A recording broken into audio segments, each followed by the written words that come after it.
ಕೇಳುವುದು ಇತ್ಯಾದಿ. ಮನರಂಜನೆಗಾಗಿ ಕನ್ನಡ ಕಲಿಯುವುದು ಅನಿವಾರ್ಯ.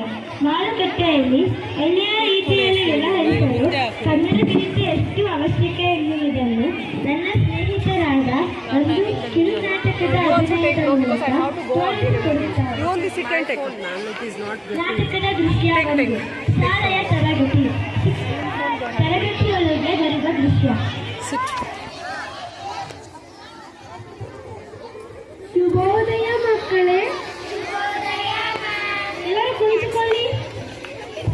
ಇವಾಗ ಯಾವ ಅವಧಿ ಮಕ್ಕಳೇ? ಎಲ್ಲರೂ ಮನೆ ಪಾಠ ಮಾಡಿದ್ದೀರಾ? ಯಾರು ಮಾಡಿಲ್ಲ? ಯಾಕೆ ಮಾಡಿಲ್ಲ?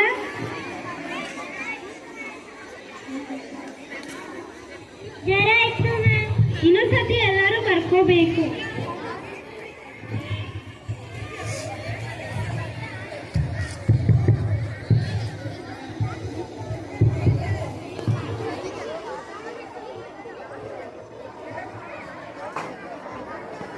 ಇವತ್ತಿನ ಪಾಠ ವರ್ಣಮಾಲೆ. ಕನ್ನಡ ವರ್ಣಮಾಲೆಯಲ್ಲಿ ಎಷ್ಟು ಅಕ್ಷರಗಳಿವೆ? ದಿವ್ಯಾ, ನೀನೇನು? ಕನ್ನಡ ವರ್ಣಮಾಲೆಯಲ್ಲಿ 49 ಅಕ್ಷರಗಳಿವೆ. ಸರಿ. ಕನ್ನಡ ವರ್ಣಮಾಲೆಯಲ್ಲಿ ಎಷ್ಟು ವಿಧಗಳಾಗಿ ವಿಂಗಡಿಸಲಾಗಿದೆ? ಸರಿತಾ, ನೀನೇನು? ಕನ್ನಡ ವರ್ಣಮಾಲೆಯನ್ನು 3 ವಿಧಗಳಾಗಿ ವಿಂಗಡಿಸಲಾಗಿದೆ. ಸರಿ. ಅವು ಯಾವ್ಯಾವು? ದಿವ್ಯಾ, ನೀನೇನು?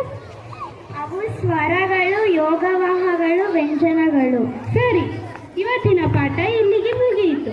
ನಾನು ಹೊರಡುವ ಮುನ್ನ ಇಂದಿನ ವಾರದಲ್ಲಿ ನಡೆದ ಪರೀಕ್ಷೆಯ ಅಂಕಪಟ್ಟಿಗಳನ್ನು ನಿಮಗೆ ನೀಡುತ್ತೇನೆ. ಅದನ್ನು ಪೋಷಕರಿಗೆ ತೋರಿಸಿ ಸಹಿ ತೆಗೆದುಕೊಂಡು ಬನ್ನಿ ಮಕ್ಕಳೇ. ಅಂಕಿತಾ, ದಿವ್ಯಾ, ಬಾನು,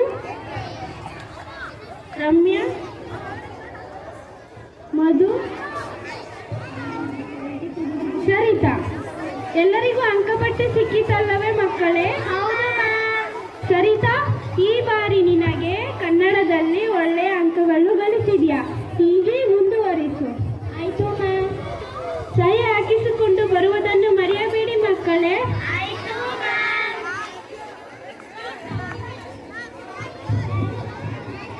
ಧನ್ಯವಾದಗಳು.